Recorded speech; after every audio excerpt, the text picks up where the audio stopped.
Satin Skin Air Whipped Liquid Foundation. At hindi naman ito masyadong bagong product ng Maybelline na, pero ngayon ko na lang siya nabigyan ng chance para i-review at i-share sa inyo. But I've tried this already. It's good. It has good coverage, so let's get into it. So, ayoko nga muna sanang mag-review ng kahit na anong face product, foundation, powders, mga ganun. Kasi, I have a lot of pimple scars right now. Tsaka meron ba akong kakagaling ng na-pimple dito. Pero, na-realize ko din na actually, perfect na yung timing kasi mas makikita natin kung mako-cover ba nila yung mga imperfection na yan sa face ko, diba? Yung Maybelline Dream Satin Skin has SPF 24 PA++, so it's good to wear during the daytime. And it says here that this is an air-whipped liquid foundation. So at the back of the Maybelline bottle, it says that this air-whipped liquid foundation, it has unique air soft formula, provides poreless, satin smooth looking skin, extraordinary coverage that does not clog pores, long-lasting, and moisturizing all day. At nakasulat din sa likod yung manufacturing date niya, so that's a plus point. Okay, yung packaging, it comes in this glass bottle. Ayan, very fancy. Pero yung takip niya is a plastic cap lang. Tapos, it comes with a pump, so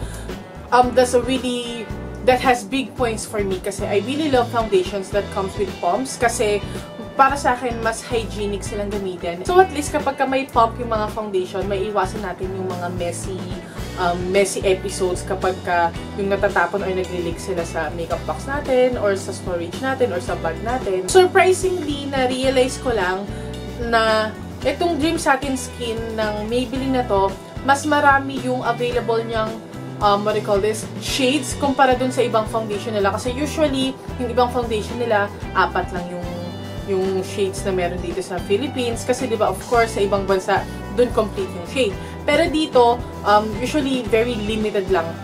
Yun nga, minsan 3 or 4 lang. Pero ito, I'm not sure kung ilan siya. Pero, I think it's more than 5 naman yata, or 5, basta ganon. Medyo mahirap lang kasi pagka tinignan mo sa bottle, parang hindi mo sure kung yun yung para sa'yo talaga. Pero ako, B5 nga yung closest sa skin ko. Hindi man siya yung eksaktong-eksakto, pero it's the closest to my skin. Ito, itatry na natin. Ipapump ko lang muna ng isa sa likod. Hindi naman mahirap gamitin yung pump niya. Ayan. Pagka tinignan mo siya sa malayuan, parang very thick ng consistency niya. Pero para siyang mousse. It's very lightweight. Kaya makikita mo lang dito, hindi siya yung parang, alam mo yun, yung makapal, pati sa feels, hindi. Pati sa skin, hindi. So, I'm going to pump another one para ilagay sa face ko. Usually kasi 2 pumps muna yung ginagamit ko. Ilalagay ko muna yung foundation sa other side ng face ko para makita natin yung difference. Gagamit ako ng beauty sponge, and this is a damp sponge, of course. Lagay na natin siya dun sa half ng face ko.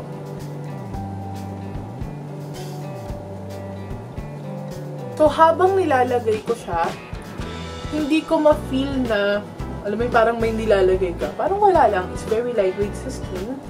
Coverage-wise, hindi niya agad nako-cover yung mga dark spots.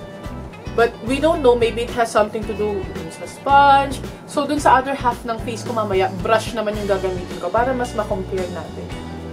Pero na-even out niya agad yung skin tone ko. Hindi nga lang niya na-cover agad sa isang layer yung mga dark spots. Ayun, nakita pa rin yung pimple scar ko dyan, diba? Kakagaling lang yan. Ayan. Pero yung mga small, very minute or tiny spots ko, nako-cover naman niya. Yung malalaki lang na ganyan, nakaka-lurkies talaga. Okay, so parang walang nakalagay sa face ko. One layer na cover niya yung redness ng skin, yung mga minute or very small dark spots sa face ko. Ito nga lang hindi yung ibang mas dark na spots ko. So ngayon, magdadagdag ako ng panibagong layer. Ganun ulit, 2 pumps ulit.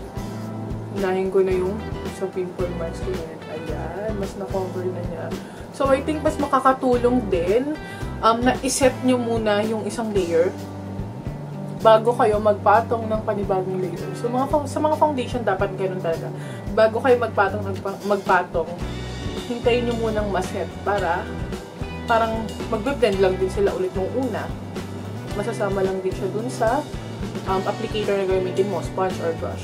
Okay, so this time sa second layer, completely niya nang na-cover yung meron kasi akong broken capillary dito kanina. So, mas na-cover niya na ngayon. Hindi na siya visible. Ayan, and then yung, lalo na yung mga spots ko dito. Pero, medyo visible pa rin yung dark spot ko dito. So, I think kailangan na ng isa pang layer dyan, or isa pang concealer. Pero, mind you 2 layers na yung nasa face ko ngayon. Pero, parang wala pa rin nakalagay. So, that's really awesome kasi mas maganda yung parang, yun mo yung hindi mabigat sa face. Kasi diba nakaka-irita yun kapag yung ramdam na ramdam mo na may makeup ka sa mukha mo, may foundation ka. Ito, it's very lightweight siya. So, it's really cool. Tingnan natin ngayon sa third layer kung mararamdaman ko nang bumibigat siya or what. And tignan din natin yung coverage na. So again, dun ulit sa dark spot na yun. Kakaloka. Ito na yung third layer and promise guys, wala akong maramdaman na mabigat sa face ko. Parang wala lang. Para lang ako naglagay ng moisturizer.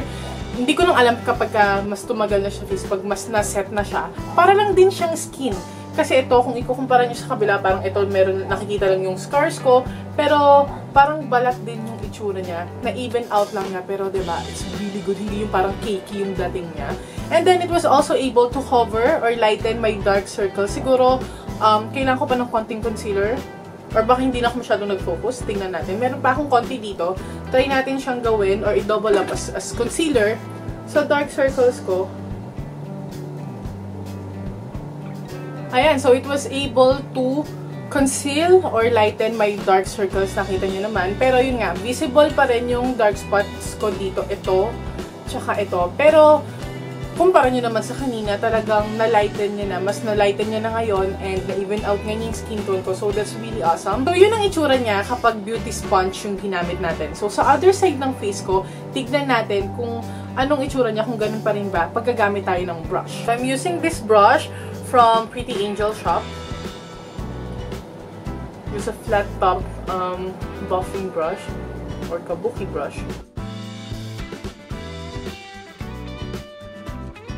Sa first layer, dito sa right side ng face ko, ayan, nakita nyo naman kanina, di ba meron akong mga pimple scars dito, tsaka dito. Ayan, it was able to cover those imperfections, pati yung dark circles ko kasi nag-focus na ako this time. Pero medyo visible pa rin yung nandito sa eye ko, so kailangan natin is pang layer. Pero, other than that, ayan, na-cover niya na nga yung iba. So, tignan natin ulit sa second and third layer. Papantayin ko lang to.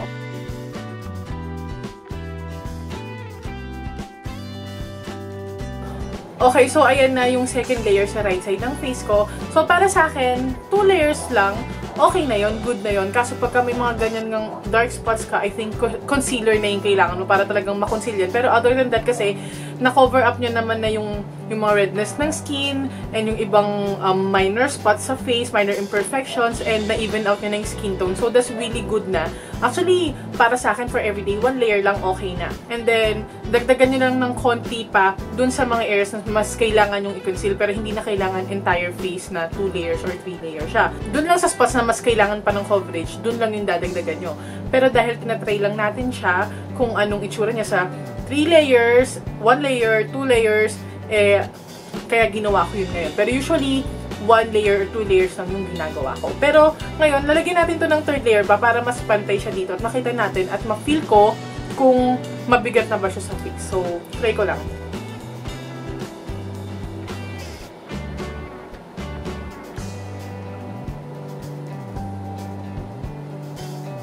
So, this is what it looks like after applying 3 layers of the foundation. And, gaya na sinabi ko kanina, it's very lightweight sa skin. Wala akong nararamdaman na mabigat sa face ko ngayon kahit na 3 layers na yung nilagay ko.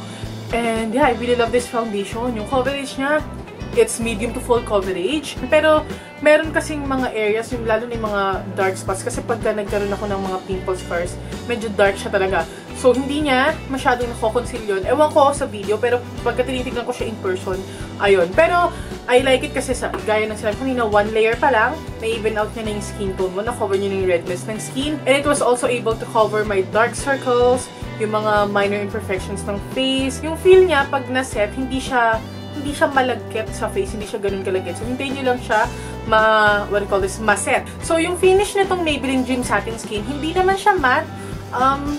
May pagka semi-matte siya. Hindi siya dewy. Definitely hindi siya dewy. Nakikita nyo naman. Ayan sa face.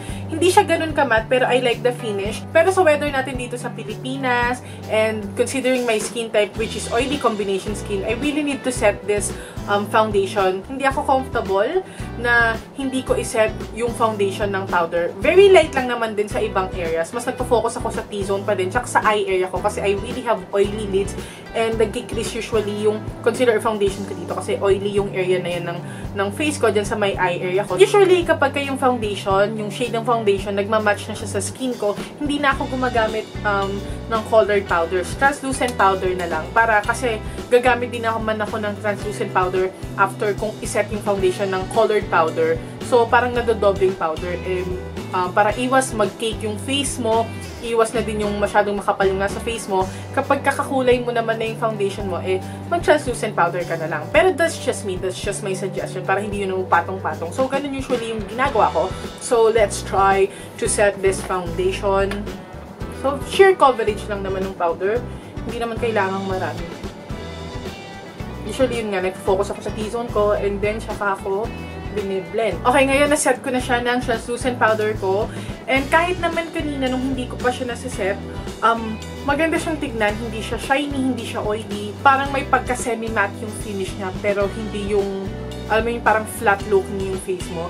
It really looks like skin. I can't stress that enough. I really love this foundation. Really looks like skin and feels like skin. Hindi siya katulad ng ibang foundation na malagkit sa face mo. So, ngayon tatapusin ko lang yung buong face makeup ko and then I'll get back to you later. So, ayan, tapos na yung buong face makeup ko. And actually, bago ulit ako nag-film ng part ng video na to, nag-film muna ako ng ibang video. So, may mga 2 hours na siguro yung lumipas or 3 hours kasi nalobat pa nga yung battery ng camera eh. Pero, ayan, nakita nyo naman okay na okay pa rin yung itsura ng face makeup ko nung foundation, diba? So, yeah. Overall, this Maybelline Dream Satin Skin is by far my favorite Maybelline foundation. Ang ganda niya. It has good coverage, medium to full. And nakita nyo naman kanina, diba? And kahit na 3 layers yung nasa face ko ngayon, gaya ng sinabi ko kanina, kahit 1 layer lang for everyday, okay na. And then, dagdagan nyo lang dun sa mga areas na kailangan pa ng coverage. And then, yun lang, hindi na kailangan buong mukha patungan ng maraming layers. Kasi, sa 1 layer pa lang, okay na yung coverage ng Maybelline foundation na to. And then, gaya din ng sinabi ko kanina, na-try ko na din to many times already. So, when it comes to staying power, masasabi ko na mga 5 to 6 hours, tumatagal siya kahit na walang retouching. Hindi agad nag-fade yung foundation. Actually, kahit more than 6 hours na eh. Ako yung taong hindi mahilig mag-retouch talaga sa buong araw kahit na wala ako sa bahay ng magdamag. Hindi ako mahilig mag-retouch talaga. Kung magre-retouch man ako, iba-blot ko lang yung T-zone ko, lalo na yung nose area ko. Pero dito sa foundation na to, kahit na hindi nga ako nagre-retouch ng ganun katagal, hindi agad nahuhulas or hindi agad nag-fade yung foundation. I highly recommend this Maybelline Dream Satin Skin Liquid Foundation. Kahit anong skin type meron kayo, I think this is okay kasi hindi naman dewy yung finish niya, hindi greasy yung finish niya.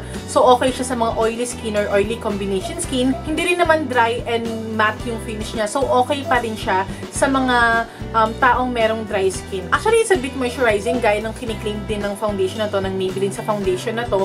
It's a bit moisturizing, wala yung tightening feeling, wala yung dry feeling, wala. And it's really lightweight. So, I highly recommend this. I really love this foundation. So, this for 499 pesos, if I'm not mistaken. Basta lahat ng information about this foundation, lalagay ko sa description box sa baba.